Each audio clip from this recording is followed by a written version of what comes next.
ব্যর্থতা মানেই থেমে যাওয়া নয়, বরং সেখান থেকে শিক্ষা নিয়ে আরও এগিয়ে যাওয়া। এমনই কিছু আমার জীবনের কথা নিয়ে আজ তোমাদের সাথে শেয়ার করব। তো নমস্কার বন্ধুরা, আমি শুভঙ্কর। আজকের ভিডিওটা একটা ইন্ট্রোডাকশন ভিডিও পুরোপুরি। এখানে আমি বলবো যে আমার জার্নিটা কীভাবে শুরু হয়েছিল। তো আমার জার্নি শুরু হয়েছিল 2021 সাল থেকে।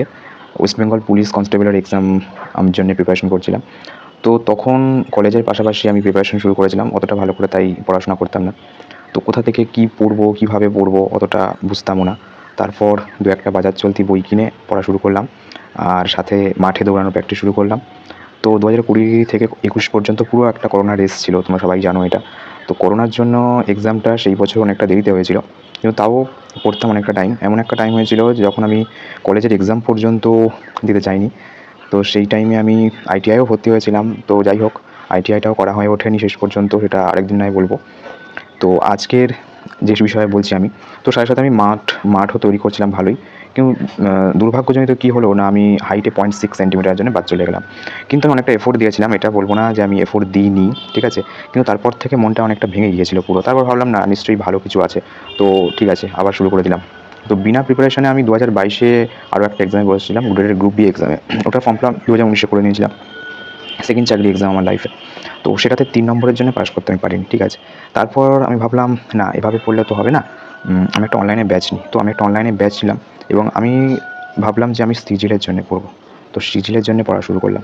তো ব্যাচটা কমপ্লিট করতে করতে প্রায় আমার 2024 হয়ে গেল। 2024-এর প্লাস, মানে 2025-এর প্রথম দিক পর্যন্ত আমার এরকম টাইম লেগেছিল অ্যাপ্রক্স।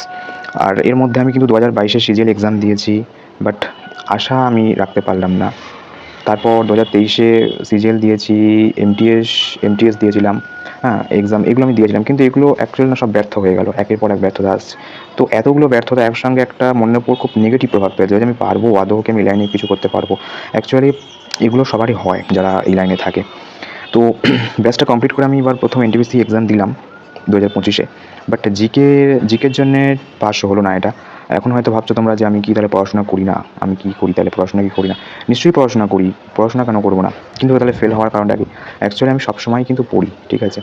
কিন্তু ব্যাপারটা এখন সব কিছু নির্ভর করছে কিছু লাকের ওপর, অনেক কিছু ব্যাপারের উপর নির্ভর করছে, কম্পিটিশনের ওপর, হাই কাট অফ, সব কিছু মিলিয়ে মিশিয়ে আছে। তো হাল ছাড়লে তাহলে হবে না, ঠিক আছে। হাল ছেড়ে দিলেই কিন্তু শেষ, জীবন শেষ। তো আমি 2026-এ ওই জন্য লাস্ট আশা নিয়েছি যে গ্র্যাজুয়েট আর আন্ডার গ্র্যাজুয়েট দুটো এক্সাম আমি ফিল আপ করে দিয়েছি। আর 2025-এর আমার যে এনটিপিসি এক্সাম দিয়েছি, এনটিপিসি গ্র্যাজুয়েটটা, তো সেটার র্যাঙ্ক কার্ডটা আমি কিন্তু এর আগে একটা ভিডিওতে শেয়ার করেছিলাম। তো অনেকে হয়তো জানো না, ঠিক আছে, আমি ডেসক্রিপশনে আমি লিঙ্কটা দিয়ে দেবো। 2026 এনটিপিসি আমি গ্র্যাজুয়েট আর under graduate form fill up করেছি। আর এই চ্যানেলটাতে আজকে আমি পুরোটাই ইন্ট্রোডাকশন ছিল এটা। তো আমি কীভাবে পড়বো, কীভাবে পড়ি, রুটিন, মার্কস, আমি সব কিছুই তোমাদের সাথে শেয়ার করব। তো যদি তোমরা চাও আমার সাথে একসাথে প্রিপারেশন করতে পারো, এটুকুই বলবো। এই বছর সবাইকেই কিন্তু নিতে হবে একটা করে শিট, এবং আমাদের সবারই টার্গেট এনটিপিসি। তো এটাই ছিল আজকের বিষয়বস্তু। আশা করি ভিডিওটা ভালো লেগে থাকবে তোমাদের। And thank you so much সবাইকে। তো দেখা হচ্ছে এক নতুন ব্লগ নিয়ে, ঠিক আছে, টাটা।